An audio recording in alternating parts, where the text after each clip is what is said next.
I'm breaking off my engagement because my fiancé might get sick in the future. My fiancé and I have been together for 5 years. He's the love of my life and I literally can't imagine being without him. So the thought of doing this is making my stomach roll. He was adopted and neither he nor his parents knew much about his medical history.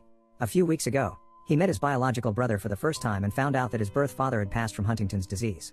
There's a 50% chance that my fiancé also has the genetic defect that causes Huntington's, but he refuses to get tested. It's not the disease I'm scared of, it's the not knowing. If we know he'll get it, we can prepare financially, practically, and emotionally. He says a positive test result will hold him back from living his life, but I feel like it's the opposite. How can we live with this giant maybe looming over us? How can I make smart decisions on where to live, how to budget, or even whether or not to have biological children with this man if I'm not allowed to have all the facts? So, I've come to the decision that I have to break it off. I respect his decision, but I can't understand or accept it. I have literally no one I can talk to about this because it's his effing secret and not mine to tell.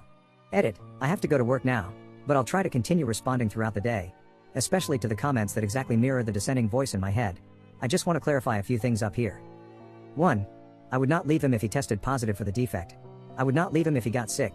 I just want a plan for us to be able to afford the best life and care for him if he does, which means we'd have to start immediately. 2. I don't want or need perfect children. That isn't realistic. But it is possible to avoid them being subjected to a 50-50 chance of having this disease. Of course there are alternative options, but again, they involve preparation and planning. I'm more than willing to take a full genetic panel as well. 3. Yes, one or both of us could get cancer, or permanently disabled in an accident, or any other number of things. But I've come to learn that you can't plan for every unpredictable thing life throws at you. This is the rare occasion that we do have the opportunity to prepare. 4. Essentially it comes down to the fact that we're incompatible, regardless of how much we love each other. I'm a planner and he's very laid back. Until now, these traits have complemented each other, but unfortunately they brought us to an impasse that I don't think we can both move forward from happily. Second edit, I'm floored at all of these responses, supportive and otherwise. At the very least, I feel validated that this is a complex issue with no clear and obvious answer. I've decided to take a few steps back. Those of you who brought up the fact that a few weeks is probably too little time for him to fully process his possible diagnosis have a really valid point. Just because I want to immediately jump into problem-solving mode, doesn't mean it's necessarily the right thing to do here. So, I'm not leaving. Yet at least, and hopefully never. I'm going to find a therapist to help me work through my anxieties and give my fiancé some space, not literal, to work through his. And then we'll revisit this conversation, hopefully with more patience on my part and willingness to act on his. Third edit, I know my title sucks. Sorry, but I can't do anything about it now. It sounded fine at 6 a.m. when I made the post. Update posted September 16, 2022. Update, I'm breaking off my engagement because my fiancé might get sick in the future. Hi. Remember me? I posted earlier this year about my fiancé who is refusing to get tested for Huntington's after learning he had a 50-50 chance of having the genetic defect. Some of you gave me great advice and support, others the wake-up call I needed, and the rest of you, well, Reddit gonna Reddit. I'm not sure if it was obvious, but I was not in a good place when I made that post. When I stress, I don't sleep or eat. For him, it may have only been a few weeks to accept the situation, but for me it was a few long weeks of non-stop anxiety where I was lucky to get even an hour of restless sleep a night. I was plain exhausted on top of everything else and only began to consider leaving when I started to hit my breaking point. Anyway, we talked about it. At length. We cried, we fought, we researched, I showed him empathy. We consulted with friends, family, and specialists. We pressed pause for days or weeks when we needed a break from the whole damn thing. And in the end he agreed to have the test. Guys, to say we dodged an absolute maelstrom of bullets would be putting it mildly. He's negative both for developing the disease himself as well as the risk of passing it on. No matter what else happens, this is one area where he's assuredly safe. All of this said, once the euphoria faded we decided it was necessary to put a hold on our engagement and take some time apart. I still love him with all my heart, but this was our first serious disagreement as a couple and it forced us to seriously reflect on ourselves and our relationship. Neither of our positions were wrong, but they were so disparate that there was no realistic compromise. I've spent the last few months traveling abroad, and other than a few texts we haven't spoken much. But I'm home now, and we have our second first date tonight. Wish me luck. Edits. I mentioned this a million times in my first post, but here goes again. I had no plans to leave if he tested positive. I just needed to know so that we could plan our lives accordingly. We decided together to take a break. It's been an incredibly difficult, emotionally charged roller coaster of a year. I didn't leave him. We planned from day one to keep communication to a minimum. It was difficult. I actually began keeping a journal of all the things I wanted to call or text him about. It's extensive, and I can't wait to share it with him. I didn't give him an ultimatum, but I understand why that's the takeaway. I only told Reddit that I was thinking of leaving, and I know that it was rash and irrational. Point 1, no, I'm not going to kill myself. Sorry if that disappoints you. Point 2, why does everyone seem to think that traveling means sleeping around? Point 3, just gonna leave a little timeline here for those of you who think I've been traveling since my last post. Point 4, he learned that he was at risk of developing HD. Point 5, I posted on Reddit when I reached my own breaking point and needed to vent about how I was affected.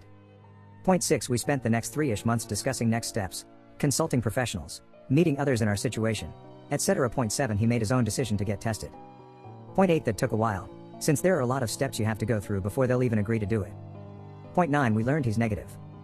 Point 10, we rode the emotional high for a bit, then realized we weren't the same people we were at the beginning of the year, and no longer knew how to be together normally given everything we learned about ourselves and each other during the hardest of situations.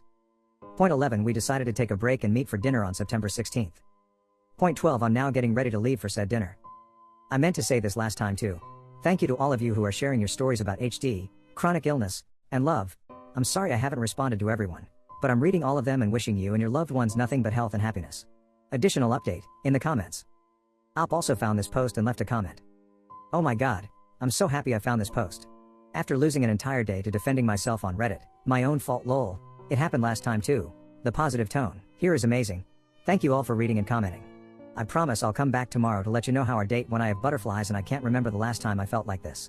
r/trueoffmitches doesn't allow links, so I hope you guys don't mind if I leave this here.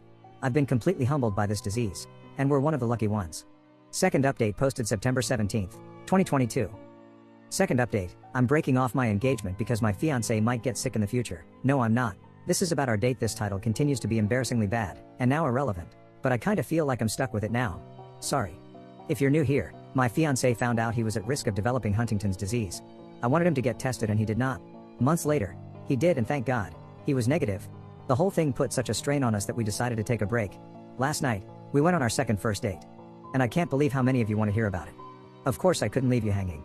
But there are a few things I want to address first, so please bear with me for a few more sentences. It feels like many of you are determined for there to be a bad guy here, but please don't put this label on my fiancé. He doesn't deserve it. He's not a jerk, an asshole, or an ostrich. He's a man who was suddenly forced to face his own mortality. He had a very human response, and I didn't make it any easier on him during those first few weeks. On that note, it's great that so many of you guys always react perfectly to every tough situation life throws at you. I'm sadly not like that. Sometimes I fuck up like I did by not initially giving him enough time to process. But I owned up to that, took several steps back, and he forgave me. I don't know what else you want from me. Lastly, there are a lot of comments about how the obvious compromise was to just act like he had it. But you know what? It was the idea of living like he was dying that actually drove him get tested. He didn't want us to unnecessarily save half our paychecks instead of using them to enjoy life, or deal with the complications of IVF if we don't have to, or forego opportunities that didn't play nicely with the end-of-life care plans we'd be making. Essentially, he concluded, in his words, that the cat was already halfway out of the bag and it could come out but it was never going back in.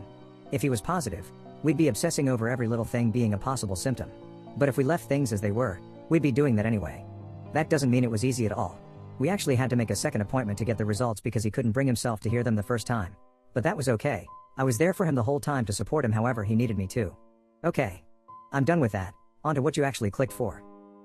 Do you guys know the feeling of watching your favorite childhood movie for the first time in years and being nervous that it won't hold up or have the same magic you remember? That's kind of what I was feeling yesterday, and I actually have to thank everyone jumping down my throat in the comments because you did a great job of distracting me from the butterflies in my stomach. Well, the magic was still there. We may have spent months apart, but it didn't feel that way at all. In fact, everything felt even better and more comfortable than when we parted. We felt like the happy couple we'd been back in January before this whole thing started. It was like there was a weight hanging over our relationship that was keeping us from actually moving forward despite the good news, and it's finally been lifted. Before last night, I couldn't remember the last time anything with him felt bright and easy. But we're back, baby. I know the general consensus was that this was a dumb move, that we should have opted for marriage counseling instead of going our own ways for a bit. I'm not a relationship counselor. I'm not recommending this method to anyone. I don't know why it worked for us. All I know is that we were both so drained at the time and we each had the same gut feeling that a complete separation was what we needed.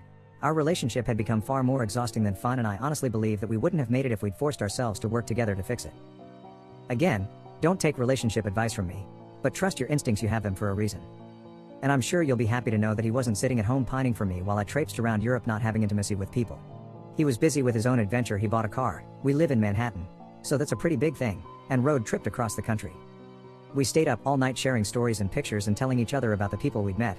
It was absolutely amazing sharing our experiences with each other. I know it may seem like it would have been better if we'd done it together, but there was something really special about living it through each other's eyes. Anyway, we have the rest of our lives to travel the world together. Because we're not breaking up, suck on that people who were hoping he'd leave me. Look, we know this new honeymoon period we're in won't last forever, But I really think we're prepared to handle whatever other challenges life tries to throw at us. Honestly, there's a pretty good chance we've already gotten through the worst one, knock wood. But even if there's something bigger and badder waiting for us, I'm completely optimistic we'll be okay. So, that's that. We've officially reached the other side of our first major life issue together. Did either of us behave perfectly? No. Are we going to be perfect next time? Probably not.